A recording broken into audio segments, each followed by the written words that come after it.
YouTube'ды қолға алып жатырмыз. Бұл менің алғашқы YouTube'ға арналған видеом. Жай ғана үйден TikTok түсіріп, жаңағыдай приколдар түсіріп, сөйтіп бастаған болатын. Сонау Қытайдан келген осыдан 2,5 жыл бұрын ғой енді ол. Сол кезде аман-есен келген кезде, келеді екен ғой бұл деп, ауылдағы заброшенный үйіміз, біздің 15 жыл адам тұрмаған үйді әдемілеп ремонттап алдық. Себебі біз ол кезде ауылдағы үйге жаңадан кірген кезде бізде үйде пустой болды. Не ыдыс жоқ, не. Сол моменттен бастап мен сол үйді түсіріп, блогерлік өмірімді бастап кеттім. Келіншегің не істеп жатыр, ерігіп деп енді арасында мазақтайды ғой ондай моменттерде. Сол кезде намыстанып келіп, болды, енді түсірмейсің, блогерлігің құрсын деп маған ұрсып тастаса, мен қалай масштабқа шығу керек екенін мен үйренсеңіздер болады. Жалпы негізі сол үшін менің YouTube каналыма жазылып қойыңыздар.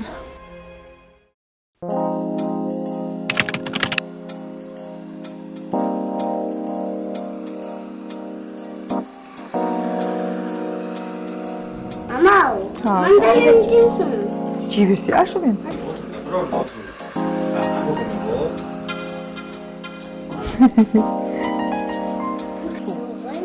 Сәлем достар, қалдарыңыз қалай? Бүгін біз YouTube'ды қолға алып жатырмыз. Бұл менің алғашқы YouTube'ға арналған видеом.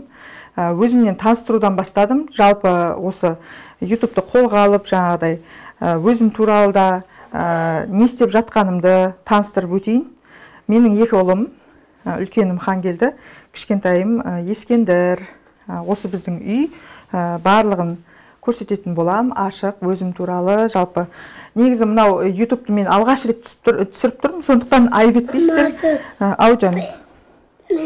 Мандай.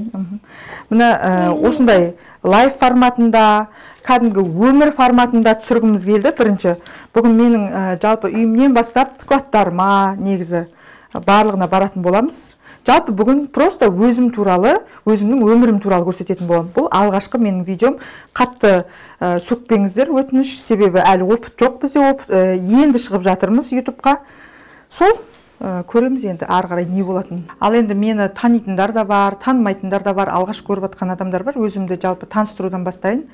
Менің есімім Эльмира болады, жасым 33-те, екі баланың анасымын, үшіншісіне аяғым ауыр. Жалпы негізі мен үйде отырған анамын, декреттегі. Ауылымыз оңтүстіктен, Шымкенттің Ақбастау деген ауылынан боламыз. Сол жақтан менің блогерлік өмірім басталған. Қазіргі таңда біз Алматыда тұрамыз. Үлкен кәсіпкер болып отырған жайым бар, бірақ негізі на самом деле мен жай ғана үйден TikTok түсіріп, жаңағыдай приколдар түсіріп, сөйтіп бастаған болатын негізі. Сол менің блогерлік өмірім, онлайн өмірім қазіргі менің үлкен кәсібіме алып келіп отыр. Одан Қытай сайттары дедік, барлықтарыңыз естіп отырған шығарсыздар. Менің аудиториям негізі 70%-тен астамы жаңағыдай әйелдер қауымы ғой. Сіздер білесіздер ол сайттарды, Қытайдың сайттарын білесіздер. Солардан бастағам. Өзім 15 000 теңгеге сайт оқып алып, сол жақтан мына көріп тұрғандарыңыздай мен өзім ыдысқа өте құмармын. Мына заттардың барлығын заказ беріп, оны аудиторияға көрсетіп, одан курс жасап, ары қарай зауыттарға шығып, қазір үлкен біз компаниямыз, Элькарго деген біздің компаниямыз бар, логистикалық. Одан 3 складымыз бар Алматы қаласында. Мен жаңа айтып кеттім ғой сіздерге, 15 000 теңгеден өзім үшін курс оқып бастағам Қытай сайтын деп. Ол кезде мен енді үйде отырған ауылдағы анам ғой, бірақ майда шүйдеден именно мынандай ыдыс заказ беруден бастағам негізі. Өзіме алғаш осындай 5 000 теңгеге ыдыс заказ бергем. Сол кезде аман-есен сонау Қытайдан келген осыдан 2,5 жыл бұрын ғой енді ол. Сол кезде аман-есен келген кезде, келеді екен ғой бұл деп, сондай өзіме керекті дүниелермен бастағам. Себебі біз ол кезде ауылдағы үйге жаңадан кірген кезде бізде үйде пустой болды. Не ыдыс жоқ, не мына төбеге мынандай люстралар жоқ деген сияқты. Содан кейін мен уже ыдысқа қызығушылығым басталды. Мына жерде көріп тұрғандарыңыздар, мысалы мынау стульяны Қытайдан ағам, мысалы, кейін уже мен уже кайфына кіріп кеттім бұның, азартына кіріп кеттім, барлық үйге керектің бәрін ала бастадым, ыдыстан бастап. Тіпті менің Шымкентте Әдем Хом деген дүкенімде бар, ыдыс барлық Қытайдан келеді. Мына тұрған стульялар Қытайдан, тіпті мына тұрған мынау мрамор не ғой, осының өзі неден Қытайдан алғызғам. Мынаның өзім размерін өлшеп, сатушымен сөйлесіп, қытайша, мен тіл білмеймін, бірақ переводчик арқылы осының барлығын бәрін үйдегі жалпы 80% зат мен Қытайдың сайттарынан бергем. Өзім қатты ұнатамын. Кілемнен бастап, мынау көріп тұрған люстраларыңыз, жалпы үйімде қазір мен бәрін көрсететін боламын, қайсысының қандай заттардың Қытайдан алғанымды. Ал енді мен жаңа айттым ғой, Қытай сайты деп мына үйімді таныстырып кетейін деп отырмын. 80% заттар менде Қытай сайтынан деп. Оның бір дәлелі мына тұрған люстра. Менің азартым негізі осы люстрадан басталған. Ауылдағы үйге осы люстраларды заказ беріп, мына біздің Қазақстаннан 2 есе арзаннан алудан басталған. Одан люстралар бір тема. Мына тұрған көріп тұрған тумбочкаларыңызда Қытайдан келген. Міне қараңыздар. Өзіме қатты ұнайды, өзіме. Мына үйді біз енді ремонтымен алдық та, бірақ тек қана мебелін ауыстырған болатынбыз. Одан қалса, мына жаққа келетін болсақ, мына тұрған дүниелердің барлығы маған Қытайдан келген. Осының барлығы, мына орындықта, мына айнада, мынау айна, мына жерде көріп тұрған бүкіл мынандай шкатулкалардың барлығы маған Қытайдан келген. Осының барлығын мен заказ беріп, еще оны TikTokқа распаковка жасап, сөйтіп танылдым десем де болады. Көп адам мені распаковканың королевасы дейді ғой. Распаковканың неше түрлісін жасап, мына заттардың барлығын алып, мына кілем де со жақтан, мынау массажер аздыратын ол да со жақтан.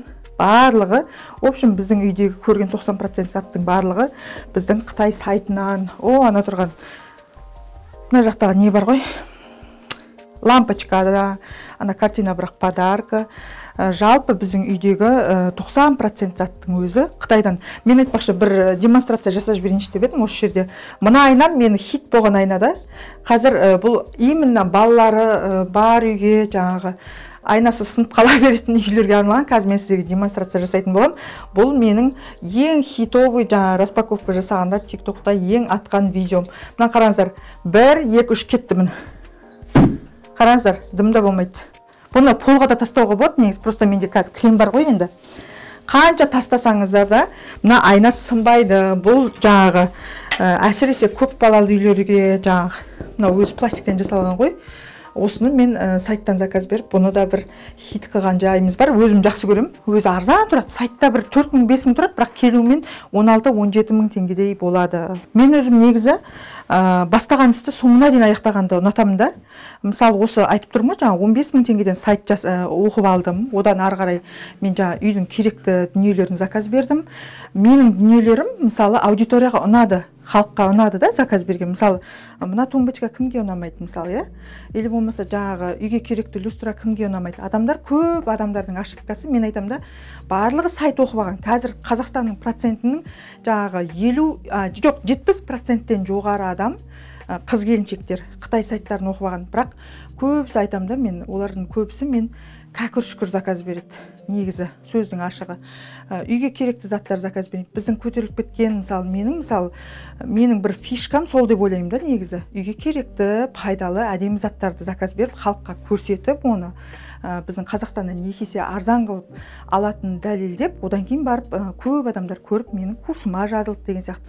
Қазір мен вообще мүлдем курс оқытпаймын негізі, бірақ курстан кейін мен уже Қытайды ары қарай зерттей бастадым. Маған Қытайдың темасы негізі қызық бола бастады да.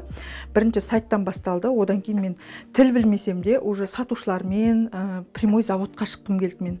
Одан Қытайға барып келдік. Одан кейін адамдарды уже тікелей Қытайдан жаңағыдай фуралап зат алатын дәрежеге жетіп отырмыз ғой қазір. Бірақ соның бәрі осы кішкентай мынандай заттардан басталған негізі.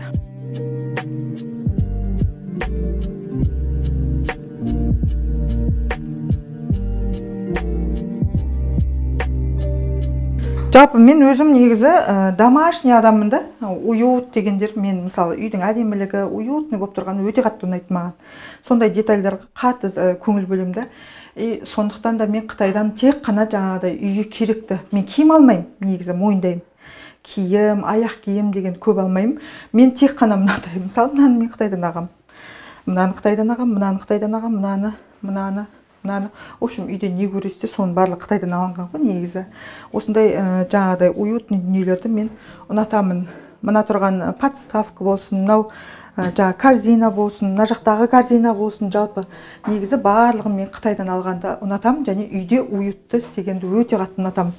Үй әдемі болып тұрса, негізі әйел адамға байланысты деп білемін да, мен негізі үйдің әдемі болып тұруы, жылы, теплый, уютный болып тұрған әйел адамға байланысты, сондықтан маған ол өте маңызды. өзім туралы ары қарай жалғастыратын болсам, негізі мен тұрмысқа 27 жасымда шыққанмын. Негізі кеш деп жатады ғой, бірақ ештеңе де кеш емес екен. Бәріне үлгеруге болады екен. 27 жасымда күйеуге шықтым. Ол кезде жолдасым 29-да болатын. Ол просто кәдімгі простой компанияның жұмысшысы, яғни торговый представитель болып жұмыс істейтін. Бізде тіпті көлікте ештеңе де болмаған негізі. Ол кезде ауылда тұратынбыз. 30 жасымда екінші ұлымды босанғаннан кейін мен блогер болам деп шештім. Өзіммен өзім білмеймін, үйде отырып алып, мен блогер болғым келеді деген арман пайда болды. Сөйтіп мен күйеуіме айттым, телефон әперші деп. Сол моменттен басталды негізі блогер болуым. Ол маған кредитке телефон әперді, әлі есімде, қып-қызыл, осыдан 2,5-3 жыл бұрын ғой уже. Ұлым жаңадан туылған, екінші ұлым, биыл 3-ке келіп жатыр. Тура 3 жыл болыпты. Сол ұлымды қалай босандым, сол кезден бастап блогерлікті бастадым. Блогер болғанда да бір профессиональный ештеңе оқыған жоқпын, тек қана жаңа iPhone әпер дедім маған. iPhone әперді, сөйттім де өзімнің үйімді түсірдім. Одан TikTokқа кірдім де, TikTokта билеп, прикол түсіріп, сөйтіп бастаған болатын негізі. Мен айтам да, менің бағым 30-да ашылды. Шынымен негізі. Себебі көп адамдар айтады ғой, кеш қалдық, бастауға әлі кеш депші. Ол кезде блогерлер өте көп болатын. Бірақ сонда да әйтеуір суырылып шығып, арасынан жаңағы осы Қытайдың темасын ары қарай қуып, мен ешқашанда ойламаппын, мысалы Қытаймен жұмыс істеймін деп, себебі мен қытайша білімім жоқ, жалпы негізі бір логистикалық компания ашатындай да білімім жоқ. Бүйтіп қарап тұрсаңыз, негізі мен қарапайым мұғаліммін. Өзім логопед дефектолог мұғаліммін, одан декреттемін. Күйеуім ол экономист, бірақ торговый представитель болып жұмыс істеді. Бірақ өмір деген Алла тағала берем десе, бір пәсте береді екен. Жалпы бізге түпай-түпай беріп жатыр. Осы 3 жыл блогерлігімді бастағанда біз ауылдан бастадық, бірақ 1 жыл бұрын Алматыға көшіп келдік дедім ғой. Сол Алматыда көшкелі бері осы 1 жылда біз өте үлкен масштабқа шығыппыз. 1 жылда біз осы үйді алдық мысалы. Бұдан бөлек 2 үй алдық. Одан тағы да жаңағы қазіргі таңда мен күйеуім Шри-Ланкада кино түсіріп жүр. Кино саласына да біз қызық кеп қалдық, просто менің ол арман болатын, бірақ өзінің профессионалдары түсіріп жатыр. Біз бірақ генеральный продюсер болып 200 миллионға кино түсіріп жатырмыз. Өмірімде ойламаппын, осындай масштабқа шығамын деп, бірақ Алла тағала аямай беріп жатыр. Шүкір оғанда. Ач, не болды? Не болды? Үйленгенде бірақ ештеңеміз болған жоқ. Сол Ақбастау ауылында тұрдық, сол жерде ауылда болдық. Ауылдағы заброшенный үйіміз, біздің 15 жыл адам тұрмаған үйді әдемілеп ремонттап алдық. Оған кіргеннен кейін жаңағы айтып отырмын ғой, әдемілеп оның ішін екеуміз 1 айлықпен бітіргенбіз негізі. Мен қазір таң қаламын да, қалай оны 1 айлықпен бітіргенбіз деп, бірақ на самом деле мен декреттемін. Күйеуімнің жаңа Алтындан деген компанияда жұмыс істейді өзі күйеуім. Сол компанияда жұмыс істеп жүріп, соның айлығына бір үйді бітірдік. Полностью ол заброшенный адам тұрмаған үйді бітіріп алдық. Әдемі қылып кірдік. Сол моменттен бастап менің блогерлік өмірім басталды. Сол үйге кіргенде менде өзімде мақсат болды да. Осы үйге кірген кезде, жаңа үйге кірген кезде мен блогер болам деген өзіме миыма құйып аппын. Күйеуіме айта берем жаңағы, Ғазиз, мен осы үйге кірген кезде блогер болам, сен маған телефон әперу керексің деп, оған мен қайта-қайта айта бергем. Уәдесінде тұрып, ол кісі маған қалай үйге кірдік, солай ертесіне маған телефон әперді. Сол моменттен бастап мен сол үйді түсіріп, блогерлік өмірімді бастап кеттім. Жалпы 2 ұлымды да ауылда жүргенде босандық. Ол кезде ешқандай көлігіміз, ештеңеміз болған жоқ. Бізде алғашқы көлігіміз Ғазиз бүйтіп армандайтын. Күнде жаңағы біз ауылда тұрамыз, Ғазиз қалада жұмыс істейді, мен үйде декреттемін. Күнде қалаға барып келеді, жаңағы достарының көлігімен барып келеді, сөйтіп армандайтын. Бір 14 машинам болса ғой, 14 армандайтын ол кезде. Бір 14 машинам болса ғой, Алтындан компаниясынан шығып, мен өзім машинамды оталдырсам ғой деп қатты армандайтын ол кезде. Сөйтіп мен айтам да, онда алайық, машина алайық деп, алғашқы көлігімізді біз 950 мың теңгеге алған болатынбыз. Бірінші алған көлігіміз бізде ауылда тұрған кезде 14 көлігі бар, 14, ол бізге өте ыстық. Ғазиз бүйтеді, мен құдай қаласа гаражым болса, қазір енді бізде Lexus 570 бар, менің Hyundai'м бар ғой енді. Бірақ алғашқы машинамыз жаңа 14 болған кейін, оны кейін сатып жібердік та. Соны айтады, мен гаражым болса, мен 14-лардың несін істеймін дейді. Коллекциясын жасаймын деп қойды өзі. Өзі қатты жақсы көреді 14 деген машинаны. Сөйтіп сол 950 мың теңгеге алғашқы көлігімізді алған болатынбыз. Үйленгеннен кейін 2 жылдан кейін алдық біз оны. Оған дейін біз жаяу жүрдік. Ауылдан күнде қалаға қатынап жұмыс істейді. Алғашқы көлігімізді сол кезде 800 мың теңге қолымызда бар тұғын. Оның өзін декретный суммамызға аламыз ғой, енді жаңағыдай отпускнойымыз сондайға жинап аламыз. Сөйтіп, сол көлікті алған кезде 150 мың теңге қарызға алған болатын. Ол жолдас баласынан 800 мың теңгеміз бар, 150 мың теңгені қарызға алып, сол кезде біз қатты ойлағанбыз. Қалай осы елдер салоннан көлік алады деген бізге қатты қызық болатын сол кезде. Біз өзіміз 950 мың теңгенің көлігін әрең алып тұрмыз, оған еще бақтан басымыз айналып жүр, еще ол российский учет. Соған өзінде таң қалып жүрміз да, елдер қалай салоннан алады деп қатты қызығатынбыз. Бірақ сол четырнашкамыз, ауылдағы үйіміз бізге береке болып келді да. Содан бастап мен блогерлікті бастадым. Жолдасым күшті поддержка жасады маған негізі. Күшті поддержка жасады осы именно блогерлікте. Себебі мен кешке дейін үйдемін ғой, таңнан кешке дейін үйдемін, ауылдамын. Ол кісі жұмыстан келеді, кешке мен тиктоктан нелерді дайындап қойым, приколдарды дайындап қойым оған. Ғазиз, бүгін мынандай прикол түсіреміз деп қойым. Ол кеше ғана біз мына жерде обсуждение жасап жатырмыз да, Ғазиз не бір мен пранктар жасаймын оған. Сөйтсе бәріне көнеді. Ешқайсына атқа жасамайды. Жұмыртқа салып жіберем аузына, одан скотчқа құлайды. Мен не бір идеяларды кешке дейін отырам да, үйдемін ғой, іздеймін, кешкісін жасаймын. Оны өзім монтаждап саламын тиктокқа. Тиктокта олар күшті просмотр жинайды. Сөйтіп жолдас балалары барлығы айтады екен да. Не істеп жүрсің? Келіншегің не істеп жатыр, ергіп деп, енді серьез қабылдамайды, ауылдамыз, тем более небір әңгімеге қалғанбыз сол кезде, мына келін не істеп жүр деген сияқты. Бірақ менің жолдасыма бір риза болатын жерім, сол кезде ондай көп намыстанған кездері болған ғой, енді жолдас балалар енді арасында мазақтайды ғой ондай моменттерде. Сол мазаққа ешқайсына көніп маған келіп ұрысқан емес, сен жасамабын деген емес. Үндемей өзі тыңдайды екен, оның барлығын кейін айтып жатыр ғой. Мен мысалы сол мына видеоға қосып қоятын болса, алғашқы приколдарымыз қосып қойыңыздаршы. Сол мысалы мен қазір өзім ұялып кетемін, өзім көрсемші, мынаны менің күйеуіме жасаған ба депші. Сөйтіп соның бәріне көнген ғой ол. Бірақ қазіргі бүйтіп қарап тұрсам, соның бәріне шыдаған. Қазір Ғазиз қайда, мазақтаған адамдар қайда деп мен өзім кейде ойланам да, негізі шынымен бүйтіп қарап тұрсаң. Ешқайсы маған айтып келген емес.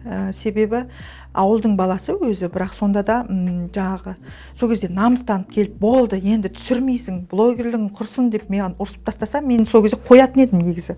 Қойып кетер едім, бұндай біз үлкен масштабқа шықпас едік. Бірақ ол кісінің поддержкасы мен үшін мықты болды. Ешқандай сөзін, мазақты, елдің сөзін маған айтқан жоқ. Жасай бер, Эльмира деді. Жасай бер, сенен бірдеңе шығатын сияқты деді. Сонымен сол қарқынмен кеттік, прикол дедік, басқа дедік, осы Қытайдың сайттарына келдік. Сонымен қазір тіпті кино түсіріп, мына Шри-Ланкада өзі жүр мен жолдасым. Соның бәрі нәтижесі ғой енді. Қазір біздің командада негізі 100-ден астам адам жұмыс істейді екен да. Негізі қарап тұрсаңыз, бірінші көмекшімді алған кезім есімде, мысалы мен курс оқытып менеджер алған кезімде, оның зарплатасын қалай тауып берем деген уайым болатын. Ол кезде екеуміз 150 мың теңге зарплата төлейміз оған, Ғазиз екеуміз. Біздің курстың менеджері болды да, ол сол кезде бір адам тұғын. Ал қазір бізде командада бүкіл Қазақстан бойынша біз айтып тұрмыз ғой, бізде франшизалар бар, филиалдар бар, 100-ден асық, почти 150-ден астық адам бар да бізде командада. Мына Алматының өзінде складтарда 25-30 адам жұмыс істейді. Одан онлайн менеджерлерім бар, офлайн менеджерлерім бар. Сондай үлкен компанияны басқарып отырмыз қазір. Сол просто сол тиктоктардан басталған нәрсе. Қазір Ғазиз оның барлығын өзі басқарады. Алтын дәннен давно сол кезде шығарып жібергенбіз. Оның айлығы ол кезде жұмыстан шықшы. Мен курс оқытып, сөйтіп жүрдім ғой, енді сол кезде Ғазиз Алтын дән деген компанияда жұмыс істейді. Сол жұмыстан шықшы деймін. Ол 10 жыл ол компанияда жұмыс істеген. 10 жыл компанияда жұмыс істеген, 300 мың теңге зарплата алады. Мен айтам ғой, шыға саш жұмыстан, сен маған көмектес, екеуміз осы онлайнды қолға алайық, екеуміз көтерілейік бірге деп мен қайта қоймаймын оған. Ал ол енді зона комфорта дейді ғой, өзінің тұрақты жұмысы бар, тұрақты айлығы бар, ол қатты қаламады басында шығуды. Бірақ әйтеуір шындап келген кезде жұмыстан шығып біраз депрессия болды ол еще. Сонша жыл істеген жұмысын тастап кеткенде, бірақ біраз қиналды. Жұмысын тастап кеткеннен кейін біз уже жұмыссыз қалдық. Екеуміз де онлайндамыз. Маған көмектесе бастады. Сөйтіп бүкіл финанс жағын, курсты түсіруге маған көмектесетін. Ол кезде ауылда едік. Ауылда жүргеннің өзінде біз, сенесіздер ме, біз айына 10 миллион теңге табатынбыз. Ауылда жүріп. Ауылда жүріп біз сол Шымкенттен 2 үй алдық. 2 баламызға 2 үй алу керек деген парыз болды. Одан біз Hyundai көлігін алдық салоннан. Сол ауылда жүріп ақ. Сол кезде жаңа четырнашканы саттық. Четырнашканы саттық, қимай, онымен қоштастық. Одан салоннан да көлік алдық, оны жыладық. Салоннан өйстіп көлік алады екенбіз ғой, адамдар өйстіп алады екен ғой деген сияқты дәрежеге жетіп өсіп бастадық қой енді ол. Сөйтіп екеуміз ауыл бізге кішігірім бола бастады негізі, сөздің ашығы. Тем более балаларымыз кішкентай біздің әлі садикте ғой. Сосын біз ойландық, неге Алматыға барып тұрып көрмеске деген сияқты ой келді да бізге. Сөйтіп Hyundai машинамыздың тиедік та, бір-ақ күнде ойландық та, давайте Алматыда бір 2 айға тұрып көрейік деген ой келді бізге. Сөйтіп 2 көрпе, 2 жастық, 2 тарелка, 2 вилка алып представляете?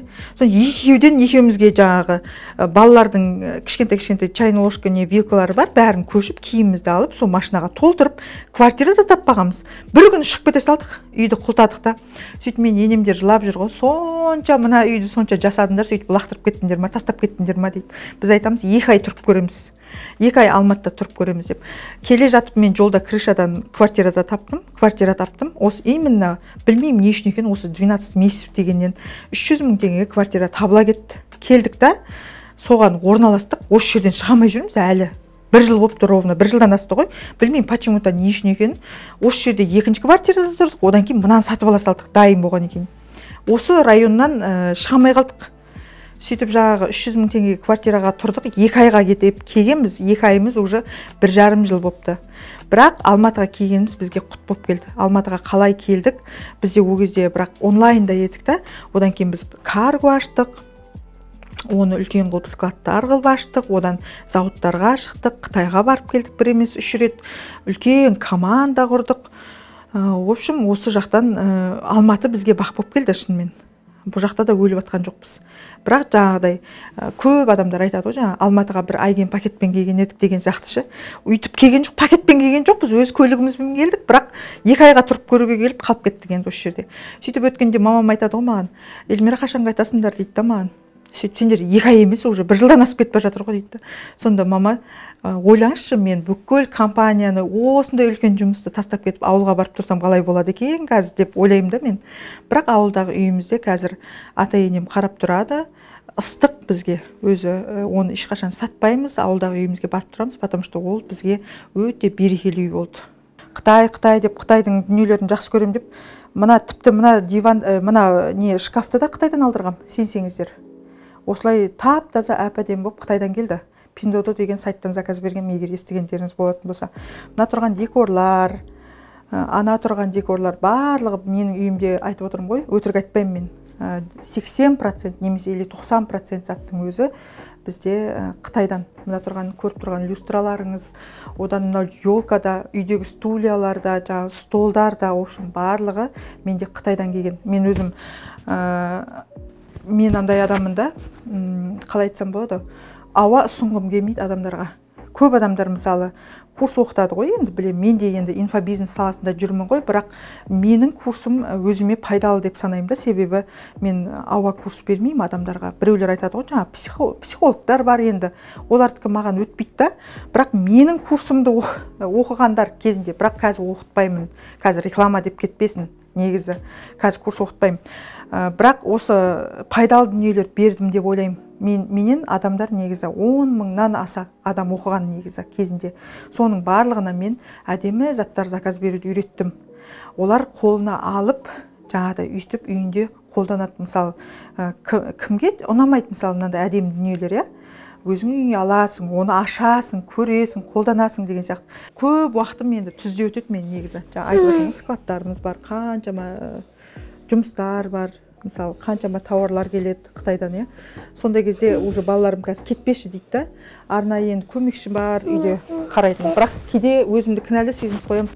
Кешке таңертең шығып кеткеннен кешке бірақ келетін кезіміз болады, кәдімгі. Отыр дейді ма.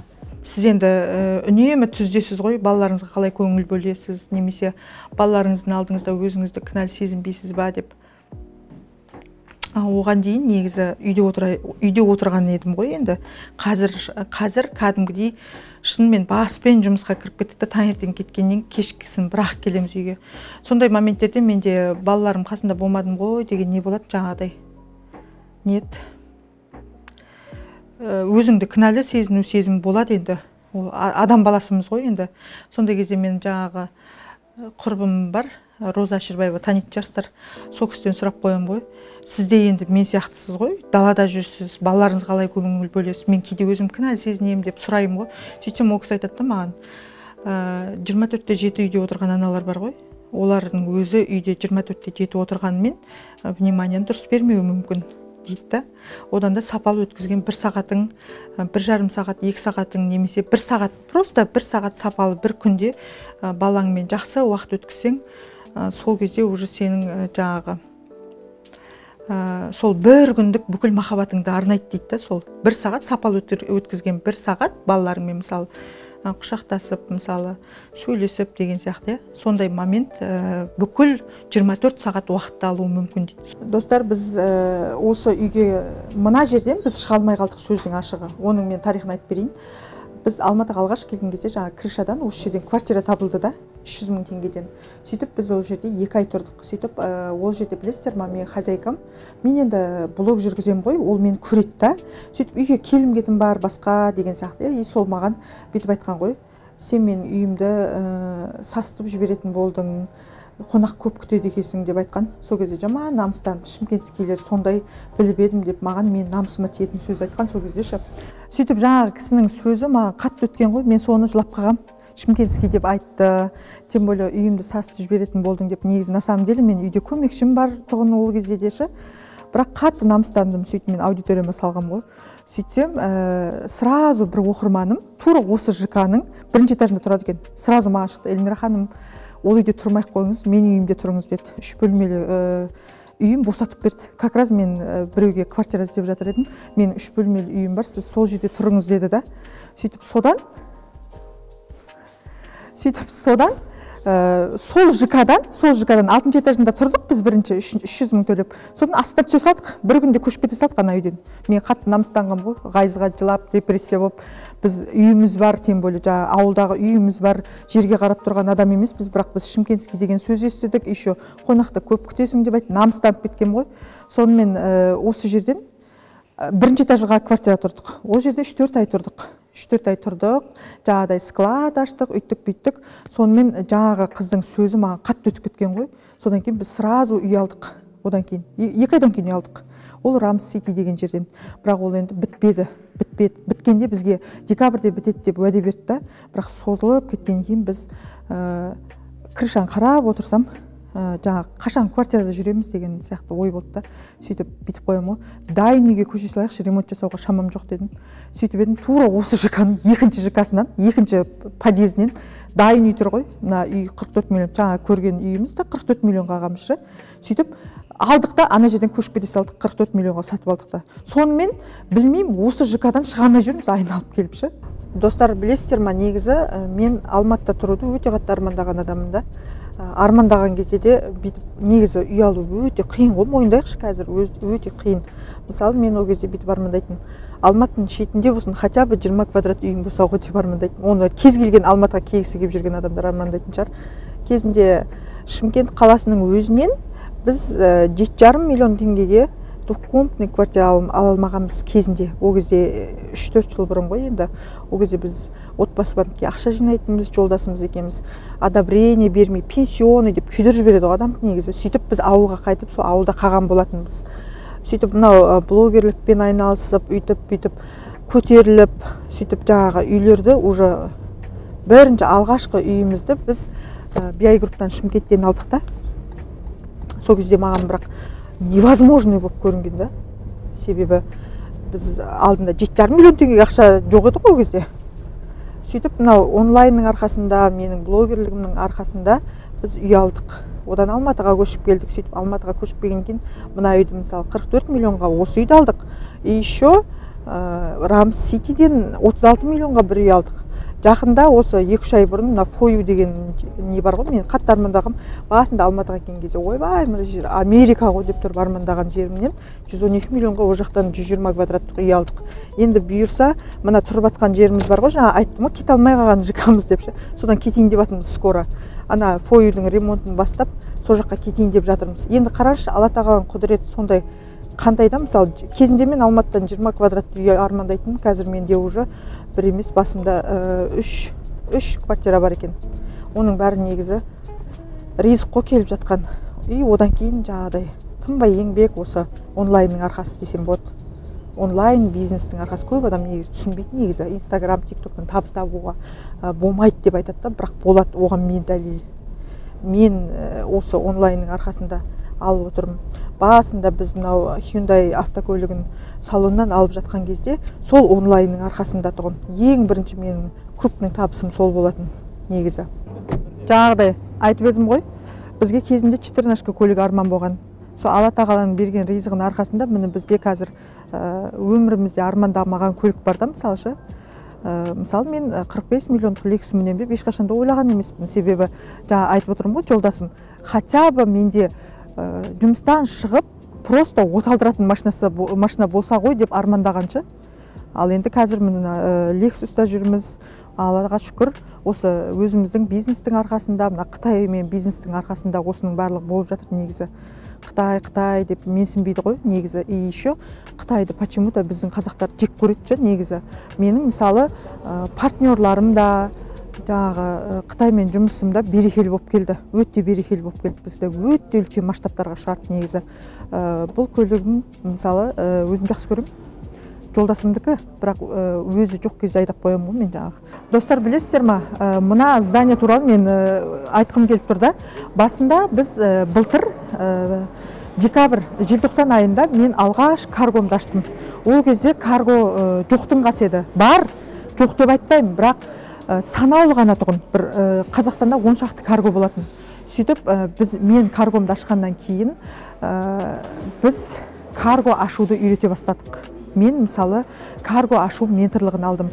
Сөйтіп адамдарға карго ашуды үйреттім. Алғаш 5 миллион теңге алдым сол үшін.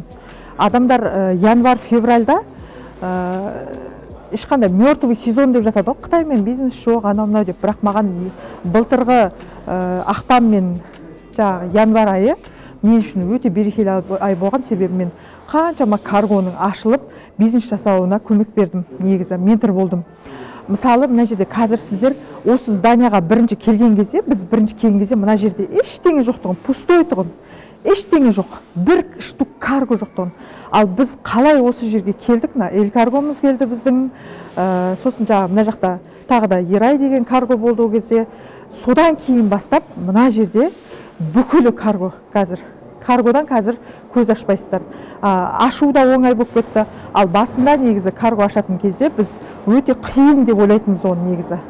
Мына склад менің тікелей зауыттан алып келетін складым. Негізі біз сайттардан алып келетін бір склад бар арнайы, екі склад тікелей зауыттан келетін склад бар. Мына қараңыз, жазылып Қытайдан тікелей завод бағасы деп жазылып тұр ғой. Бұл жерде тек қана бізде выставочный центр, мынау кішігірім складта, бірақ бұл жерде заттар емес, жаңағы бізде не бар екенін көрсетіп қоямыз. Біздің сатпайтын неміз жоқ, жалпы негіз. Келсеңіздер болады, кірсеңіздер болады. Кәдімгі склад, тауар, жалпы біз қазір тек қана тауармен айналысамыз, тауарный бизнес. Мынаның барлығы бүкіл Қазақстанға кететін заттар. Қайта бүгін затымыз аз екен ғой, сәл тазаланып қапты ғой. Мысалы, біз осы жақын арада Қытайдан тікелей мен өткенде барып келгенде куртка сатқан болатынбыз. Представляете, бір күнде 5000 куртка саттық.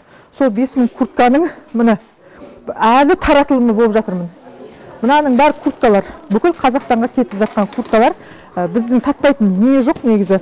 Мына курткамыз, мынандай ыдыстарды да сатамыз. Мынаның бәрі просто выставка жасап болғанбыз. Негізі мына жер әдемі мебель жасатып жатырмыз.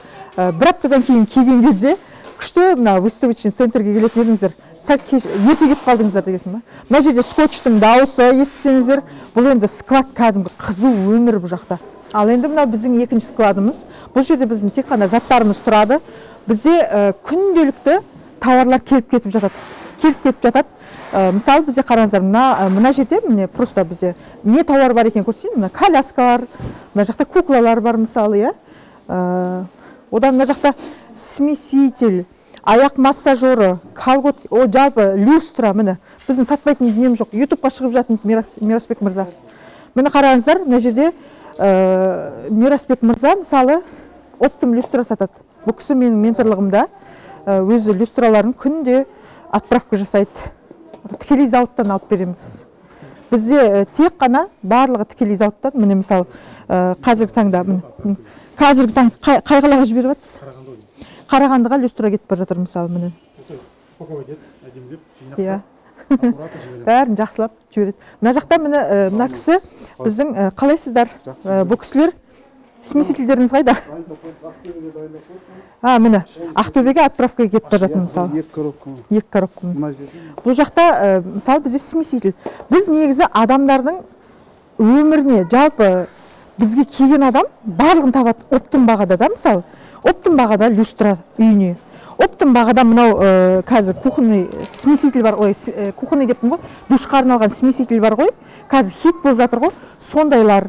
Мына жерде міне даже тіпті бала шағаңызға ойыншықта табасыз бізден, развивающий ойыншықта. Міне мына кісі мысалы Ғалия ханымдар қазір бізде не сатады? Нет? Смеситель. Ой, мен тұр ғой, мынаны ашып көрсетейін. 3 сегментте мысалы. Мынау лейка бар, лейкасы ғой, бірақ качествосы мықты заттар. Мынау сенсорный мысалы, қараңыздаршы. Мынау ауыр екен, кәдімгі ледпен жанады.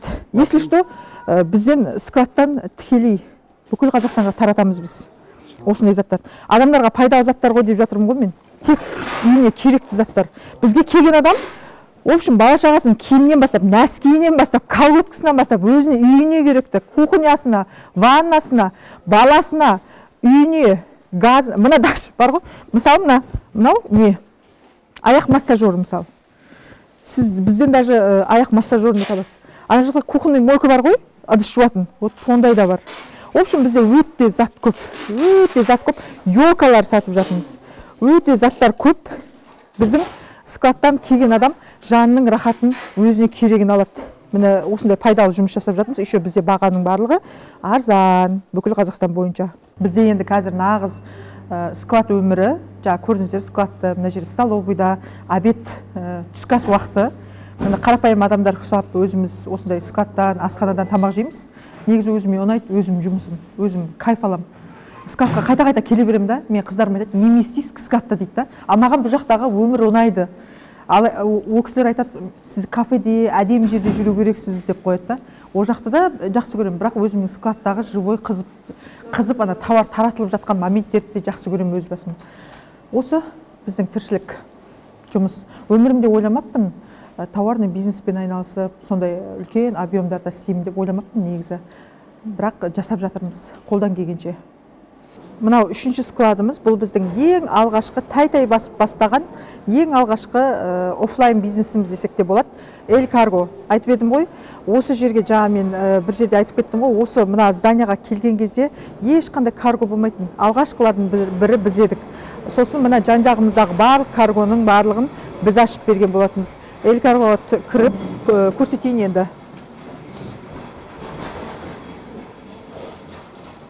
Бізде бұл жер, мына беті бізде тарататын жер. Бұның барлығы жаңағы айтып отқан менің сайттарым бар ғой, сол жақтан келетін заттардың бәрін тарататын жер. Мына жер тарататын жері да.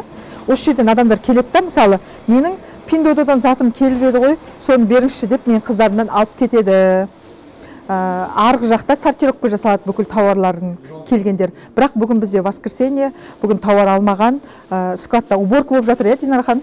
Сортировка болып жатыр, барлық заттарны реттеп жатыр жігіттер. Бүгін тауар жоқ бізде, бірақ күнделікті не деген объем алып отырамыз. И еще біздің бүкіл Қазақстанда филиалдарымыз бар. Сол жаққа сразу таратып жібереміз. Кешкісін сразу барлық қалаларға таратылып кетеді тауарлар. Міне достар, біздің Қытайдан адамдар қазір үйде отырып алып штуктап заказ береді, білесіздер ғой. Әшейін просто бір резинантта Қытайдан қазір штуктап алуға болады да. Вот соны біз тасымалдайтын компаниямыз. Сонау Қытайдан аман-есен келіп, осы жерде балалар ашып, бүкіл Қазақстанға таратады. Бүгін бізде тауар алып жатқан жоқпыз, бірақ міне, мысалы, мына тауар бізде Ақтауға кетіп бара жатыр. ақтауықтардың кішкентай заттары мына коробканың ішінде десек болады. Міне осындай бізде осы бизнесімізді біз Эль Каргоның биыл 1 жылдығын атап өтіп жатырмыз. Осыдан 1 жыл бұрын біз кішкентай 20 квадрат жерде ашылған болатынбыз. Енді міне біздің командада 10 шақты балаларымыз істейді, арнайы руководителіміз бар, арнайы менеджер қыздарымыз бар, барлық сұрақтарға жауап беріп отыратын. Жалпы мендегі жұмыс осы. Достар, бүгін сіздер менің үйімнен бастап складтарыма келіп, тағы да бізде Сәлемде тағы складтарымыз бар. Негізі көрсетейін десек, о жаққа суық, енді о жаққа бара алмаймыз. Жалпы оптом складымның да, мына Эль Каргоның да бүкіл Қазақстанда филиалдары бар. Ең алғашқы болып осы карго деген бизнесті Қазақстанға алып келген осы біз болатынбыз негізі. Оған дейін карголар болды, болмады емес, мен тағы да қайталап айтам, ешкім білмейтін, бірақ біз санаулы деп ойлайтынбыз. Бірақ енді біз былтыр ашып бастағаннан кейін мына осы жердегі жарты каргоны біз ашып бердік қой. Енді адамдарға көмектестік, дайын бизнес саттық мысалы. Соның барлығы қазір по всему Қазақстану 2-ның 1-і біледі уж каргоның не екенін. Сол карго деген сөзді танытқан біз болатынбыз. Бүгін біздің өмірді сіздер толықтай көрдіңіздер. YouTube менің влогымның алғашқы видеосы бүгін аяқталып жатыр. Подписка жасап, мен көріп отырсаңыздар, әлі мен сіздермен бизнестегі, тауардағы, жалпы Қытаймен бизнестегі көптеген нәрселермен бөлісетін боламын сіздерге. Мен сіздерге пайдалы боламын деп ойлаймын, себебі өздеріңіз сияқты қарапайым адаммын, мен бизнестен хабары жоқ, или болмаса бизнесті оқымаған, бірақ қалай масштабқа шығу керек екенін мен үйренсеңіздер болады. Жалпы негізі сол үшін менің YouTube каналыма жазылып қойыңыздар.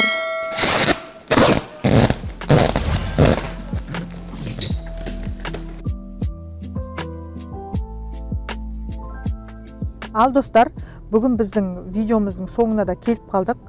Әдемі шықты деп ойлаймын. Мені қолдау мақсатында сіздер маған лайк, комментарий, подписка жасасаңыздар, мен өте қуанып қаламын. Себебі лайктарыңыз, комментарийларыңыз маған күшті қуат береді.